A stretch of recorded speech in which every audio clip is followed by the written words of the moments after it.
Welcome back. So this is just a little bit of footage I took when I had a tour, or got a tour of the tower last week. Forgot to include it on my previous video. Anyway, you got a pretty good view of the runway there, or the whole runway environment, so I thought I'd share that with you. Clear prop.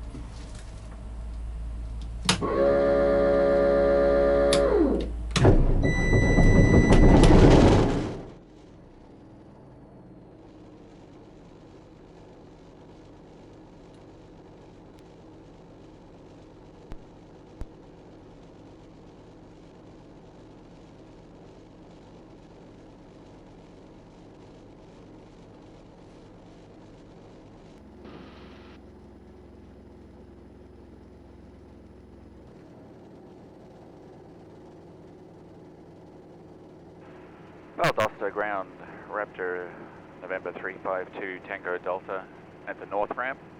Would like to taxi for some high-speed taxi runs.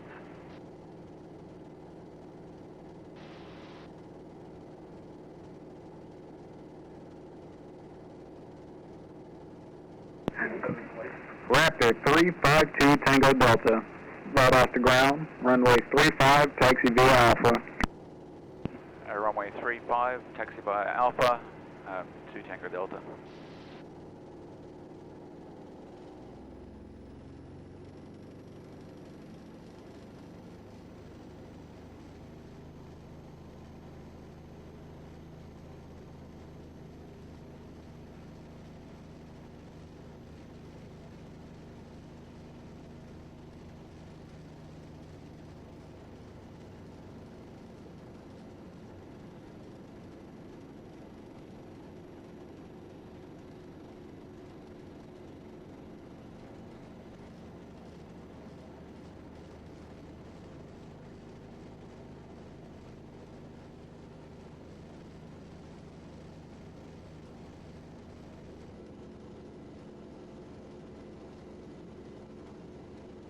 Alright, so it looks like the off-camber here is what was causing the aircraft to sort of want to wander to the right. Definitely just be able to hold a little bit of rudder the right way and the aileron correction resolves that problem, so I actually can come all the way down here without even riding the brakes, which is nice.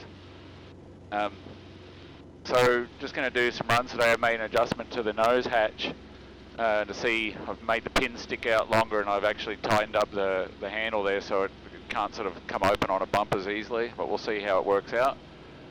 And other than that, I'm just going to do a couple more runs and just see if I can find any other issues or anything else. We'll see how we go.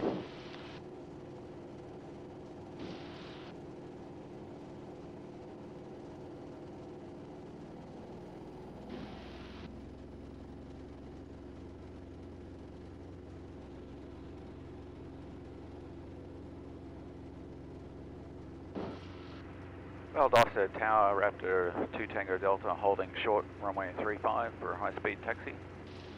Raptor 352 Tango Delta, Valdosta Tower, runway 35, high-speed taxi approved. Runway 35, high-speed taxi approved, 2 Tango Delta.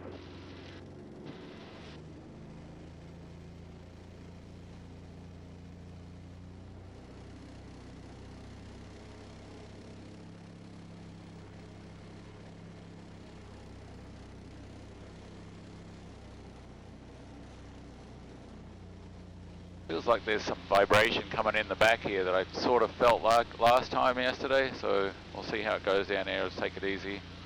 See if it's just because of the extra prop pitch.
Raptor 2 Tango Delta, turn right taxiway Alpha, contact ground point 7.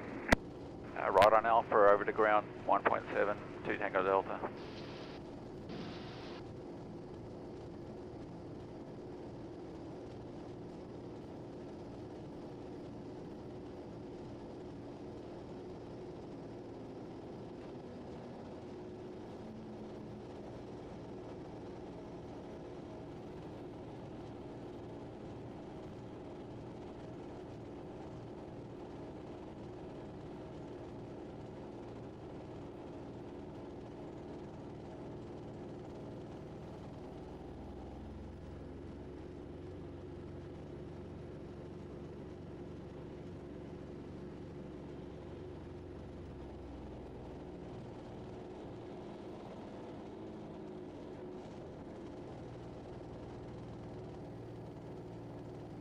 I lost the ground, Raptor 2 Tango Delta, off at the end of 35 at Alpha. Would like to taxi to north ramp, please.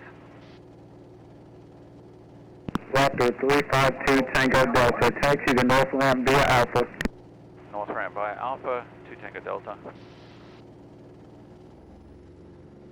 Alright, so at this point I had actually felt a pretty decent vibration when I was making that run, coming from the engine area, propeller or something like that. So what I'm doing here is taxiing over there to the ramp just to do like a small run up there, because something definitely wasn't right. And you know, this is, I guess I said there at the start that the previous run, or the last run of the previous day, I actually started to feel a bit of a vibration, but I wasn't sure if it was just, you know, kind of imagining things, or if it was, you know, given that the prop pitch had been adjusted there almost since the last time I had the aircraft out. But, you know, having just transported the aircraft, I was, you know, acutely aware that there could have been a problem with something from the transportation. You know, 5 hours sitting on a truck bouncing down the road could have done some damage that I hadn't seen yet. So anyway, coming over to the ramp here to do a little short run up, and as you'll see, I didn't run it up very far, and then just said, yeah, there's definitely a problem, I need to start looking into what it is. But on the plus side, the nose hatch didn't come open during that run, so I think I may have resolved that with the adjustments to the pins that hold the nose hatch shut, and I'll have to see on subsequent runs if that's the case.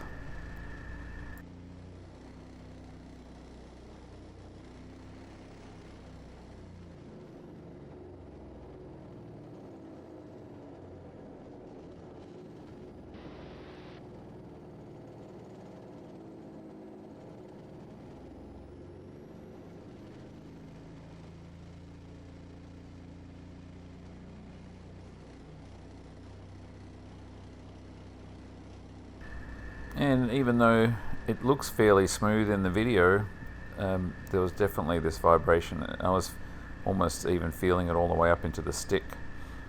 So it was, you know, the whole aircraft was starting to sort of have it's just a small vibration. So I, you know, brought it over here, parked it again, and some of the guys there that have been sort of helping me out were there as well, and just wanted to know, you know, what was going on. I told them I got a vibration, so we started looking at it, and you know, ultimately spent the afternoon, as you'll see here, taking things apart bit by bit until the vibration went away, or at least until we found exactly where it was, because I was suspecting maybe a crack in the engine mount, something on the prop, something in the redrive. There was all kinds of different things that could have been. So it was just a case of having to troubleshoot through all the things and just eliminate what it wasn't until we found what it was. So we ended up removing the prop, still had a problem, removed the lower redrive, and ultimately this is what we ended up seeing. So that torsional damper there, the coupling, the center boss on that was just running out of center like that, just wasn't running true. And it turns out that the bolts behind it, the 6 bolts holding on the center boss to the actual donut piece itself, 2 of them had backed out and were pushing so hard against the backing plate that they were sort of jamming this thing to one side. So anyway, I removed all that, and I wanted to see if it was still in good shape, and I took it to the local machine shop, and they've gone and, just put it up on the lathe there to see if it's still running true. And 50 thousandths of it running there on that wheel is completely acceptable for the fact that it's a rubber donut. And then in the other axis, you'll see here it's basically 30 thousandths running there. So there's actually nothing wrong with it. But these two bolts, as you'll see in a second here, had been in this side here, and that's where the other side bolts onto there that was sort of hopping around. These two bolts had backed out, and it turns out because of the rotation of the engine being one way, the bolts would have the tendency to come undone. And when I put this in there, I thought about going to the trouble to drill these socket heads out. You can't just go and buy socket head screws of this length that are already drilled, so I didn't bother to do it. But I did put lock washers on there and plenty of Loctite and torque them up. But if you look on there, see how hard they were pushing against that plate. They literally dented it about 90 thou.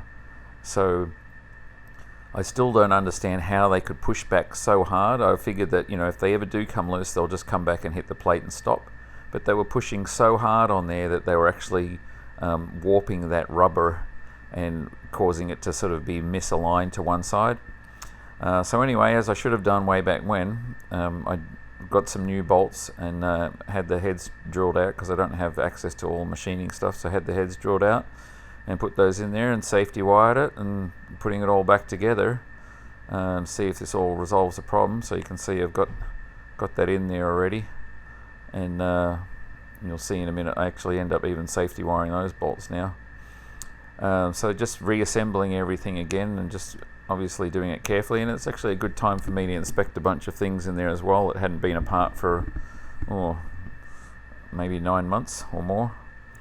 But as you can see, getting it all together here, and I've even safety wired across those bolts there, because those were drilled at the ends, and so now the nuts on those, even though they're locking nuts, they can't come off.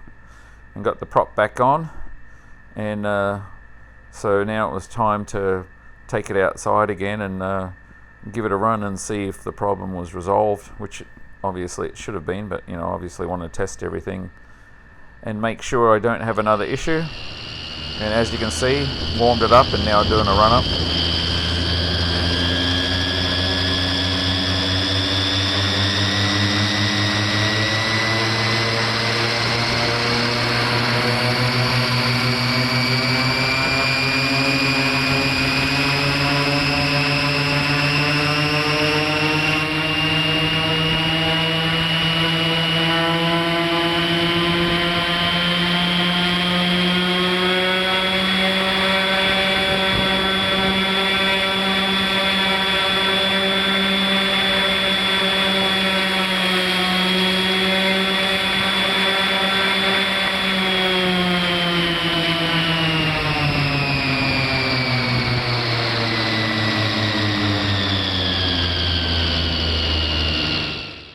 And the young guy who was helping me out the other day was filming that for me, and as you can tell, man, it sounds amazing. I really love that sound. It sounds just sort of like a turbo prop, and you can hear the turbo, or the turbo's whining a little bit, and a little bit rough still in idle and that, but actually going to have a couple of local guys come around who were here the other day that do prop balancing, so we're going to dynamically balance the prop soon, and then it'll be fully dialed in. So anyway, it was kind of unexpected to have this problem, but I'm glad I found it now than later. And it was weird that it happened all of a sudden after sort of 50 hours of running on the aircraft. But anyway, that's the update. Thanks again for tuning in, and we'll see you on the next one.